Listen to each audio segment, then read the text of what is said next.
بسم اللہ الرحمن الرحیم۔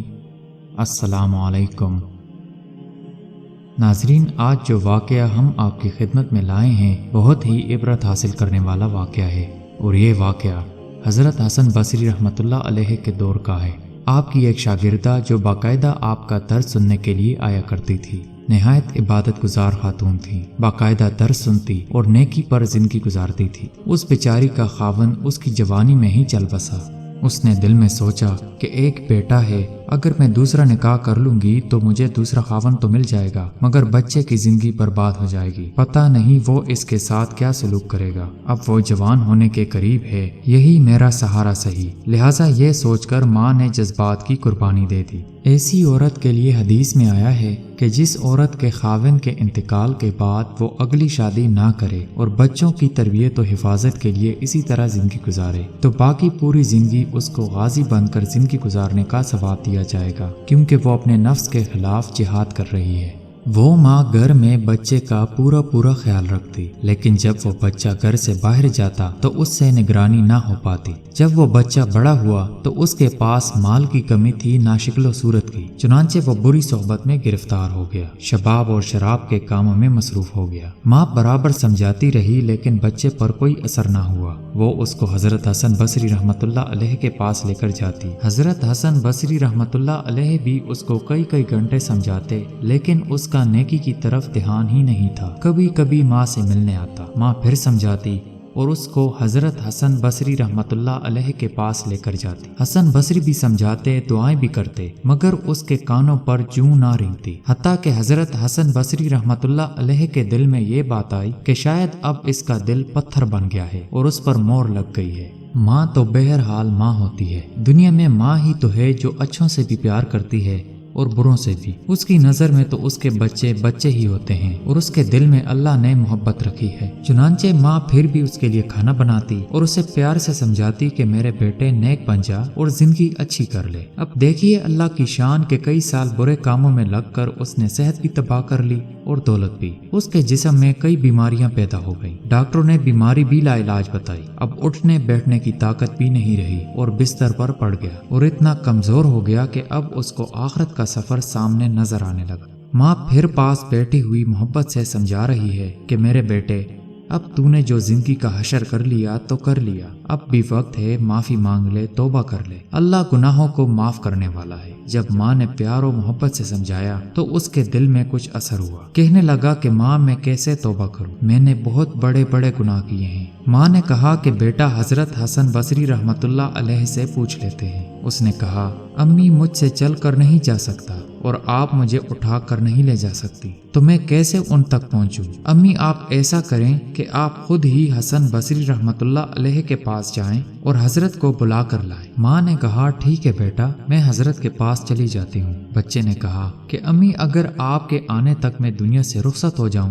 تو حسن بصری رحمۃ اللہ علیہ سے کہنا کہ میرے جنازے کی نماز وہی پڑھائیں۔ چنانچہ ماں حضرت حسن بصری رحمۃ اللہ علیہ کے پاس گئیں۔ حضرت کھانے سے فارغ ہوئے تھے اور تھکے ہوئے تھے اور درس بھی دینا تھا، اس لیے کیلولہ کے لیے لیٹنا چاہتے تھے۔ ماں نے دروازہ کھٹکھٹایا تو آپ نے پوچھا کون؟ اس بچے کی ماں نے عرض کیا کہ حضرت میں آپ کی شاگردہ ہوں، میرا بچہ اب آخری حالت میں ہے، وہ توبہ کرنا چاہتا ہے، لہٰذا آپ میرے ساتھ گھر تشریف لے چلیں اور میرے بچے کی توبہ کرا دیں۔ حضرت حسن بصری رحمۃ اللہ علیہ نے سوچا کہ اس بار بھی وہ نوجوان مجھے دھوکہ دے رہا ہے اور پھر سے میرا وقت بھی ضائع کرے گا اور اپنا بھی۔ سالوں گزر گئے، اب تک اس کے دل پر کوئی بات اثر نہ کر سکی، تو اب کیا کرے گی؟ کہنے لگے میں اپنا وقت کیوں ضائع کروں، میں نہیں آتا۔ اس بچے کی ماں نے کہا کہ حضرت اس نے توبہ کا بھی کہا ہے اور کہا ہے کہ اگر میرا انتقال ہو جائے تو میری نماز جنازہ حضرت حسن بصری رحمۃ اللہ علیہ پڑھائیں۔ حضرت نے کہا میں اس کی نماز جنازہ نہیں پڑھاؤں گا، اس نے تو کبھی نماز ہی نہیں پڑھی۔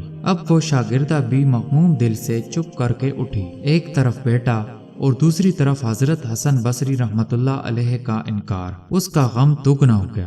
وہ بیچاری آنکھوں میں آنسو لیے اپنے گھر واپس آئی۔ بچے نے ماں کو زاروں کے تار روتا ہوا دیکھا، اب اس کا دل اور موم ہو گیا۔ کہنے لگا، امی آپ کیوں اتنا زاروں کے تار رو رہی ہیں؟ ماں نے کہا، بیٹا ایک تیری یہ حالت ہے اور دوسری طرف حضرت نے تیرے پاس آنے سے انکار کر دیا۔ تو اتنا برا کیوں ہے کہ وہ تیرے جنازے کی نماز بھی نہیں پڑھانا چاہتے؟ اب یہ بات بچے نے سنی تو اس کے دل پر چوٹ لگی، اس کے دل پر صدمہ ہوا۔ کہنے لگا، امی مجھے مشکل سے سانسیں آ رہی ہیں، ایسا نہ ہو میری سانس اکھڑنے والی ہو، لہٰذا میری ایک وصیت سن لیجیے۔ ماں نے پوچھا، بیٹا وہ کیا؟ اس نے کہا، امی میری وصیت یہ ہے کہ جب میری جان نکل جائے تو سب سے پہلے اپنا دوپٹہ میرے گلے میں ڈالنا اور میری لاش کو کتے کی طرح صحن میں گھسیٹنا، جس طرح مرے ہوئے کتے کی لاش گھسیٹی جاتی ہے۔ ماں نے پوچھا، بیٹا وہ کیوں؟ کہا، امی اس لیے کہ دنیا والوں کو پتہ چل جائے کہ جو اپنے رب کا نافرمان ہو اور ماں باپ کا نافرمان ہو اس کا انجام یہ ہوا کرتا ہے۔ اور امی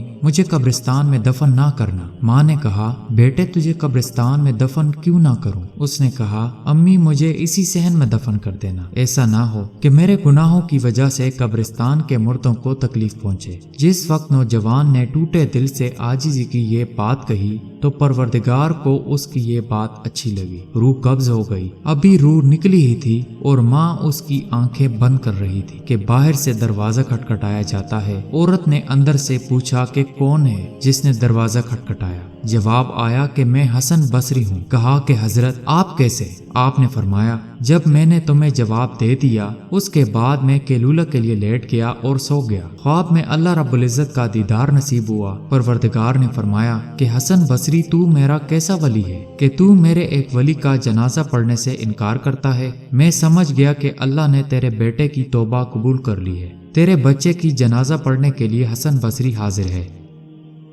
اے میرے اللہ، جب تو اتنا کریم ہے کہ مرنے سے چند لمحہ پہلے اگر کوئی بندہ شرمندہ ہوتا ہے تو اس کی زندگی کے گناہوں کو معاف کر دیتا ہے، تو میرے مالک آج ہم اپنے جرم کی معافی مانگتے ہیں، اپنی خطاؤں کی معافی مانگتے ہیں۔